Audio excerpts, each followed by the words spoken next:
पिछले टॉपिक में हमने देखा था कॉन्फ्लिक्ट रेजोल्यूशन स्ट्रेटेजी, जो दो तरह की थी, साइज ऑर्डरिंग स्कीम और रूल ऑर्डरिंग स्कीम। अब हम देखते हैं approaches for rule based criteria, यानी दो तरह के, यानी कौन से अप्रोच होते हैं रूल बेस्ड क्राइटेरिया के लिए। तो यहाँ पे दो तरह के अप्रोच यूज़ होंगे किसी भी रूल को यूज़ करने के लिए। तो दो अप्रोच कौन कौन से हैं?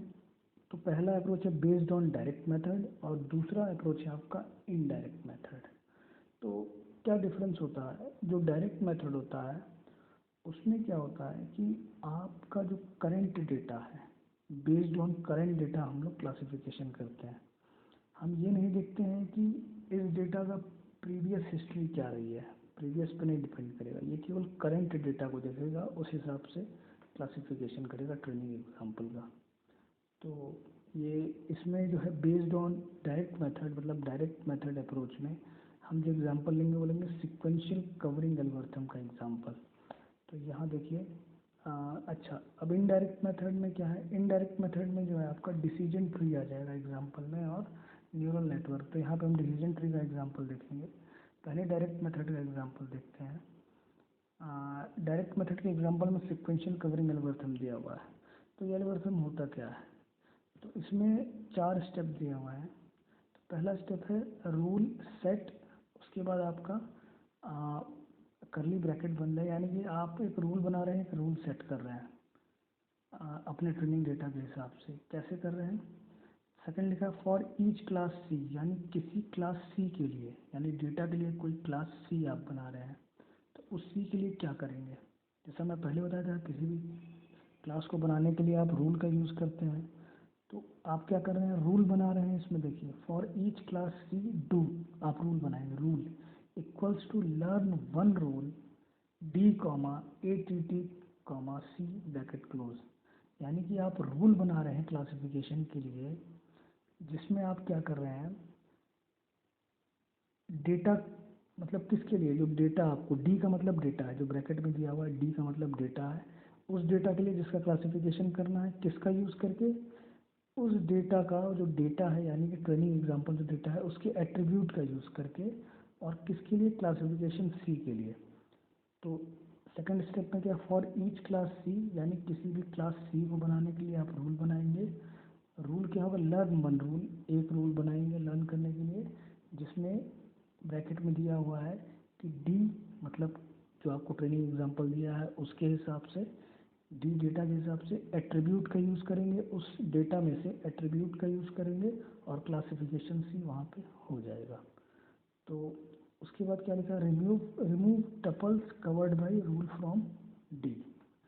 इसका क्या मतलब है कि आपने तो सिक्वेंशियल कवरिंग एल्गोरिथम में रूल बना दिया क्लास सी के लिए, जहाँ पे आपने एट्रीब्यूट का यूज़ किया है डाटा के, या ट्रेनिंग एग्जांपल के डी डाटा के एट्रीब्यूट का यूज़ किया है। अब यहाँ पे मैं लिख रही है ए डबल टी के ऊपर लिखा हूँ A2 A3। यहाँ पे ये चीज़ है कि आपको अगर जो डेटा है उसमें एट्रीब्यूट सपोज कर लीजिए 5 एट्रीब्यूट दिया है, A1 A2 A3 A4 और A5। तो आपने दो एट्रीब्यूट A2 और A3 का यूज़ करके क्लासिफिकेशन कर दिया है, रूल बना लिया जिसके हिसाब से क्लासिफिकेशन होगा डेटा का।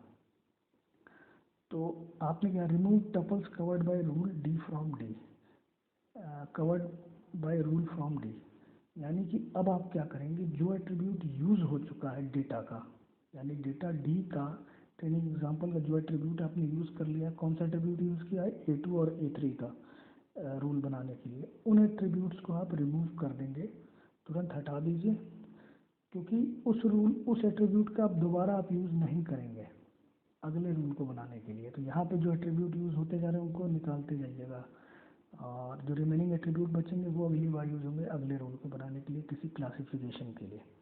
देन क्या लिखा है?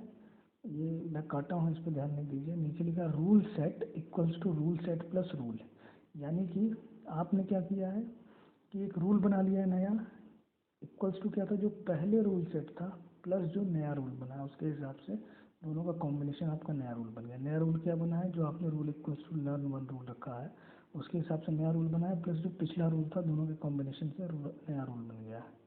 उसके बाद अनटिल टर्मिनेटिंग कंडीशन, यानी कि आप बार बार रूल बनाते रहेंगे जब तक, ये फॉर लूप आपका चलता रहेगा जब तक आपका टर्मिनेटिंग कंडीशन ना आ जाए। टर्मिनेटिंग कंडीशन का ये मतलब हुआ कि आपको सारे क्लासिफिकेशन के हिसाब से रूल जब तक ना बन जाए।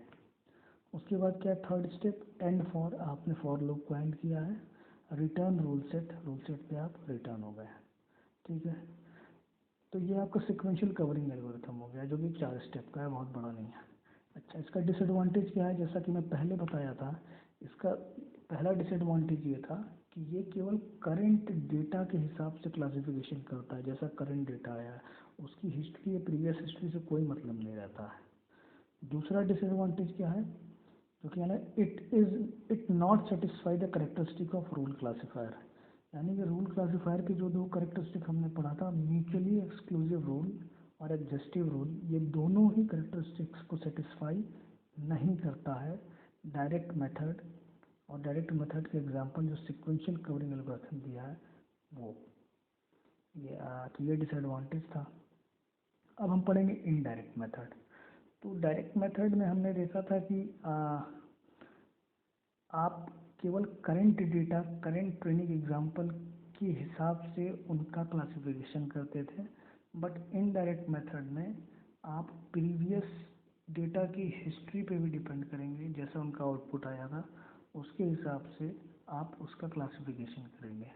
तो इसका एग्जांपल डिसीजन ट्री है, जिसको हम अगले लेक्चर में समझेंगे। Thank you.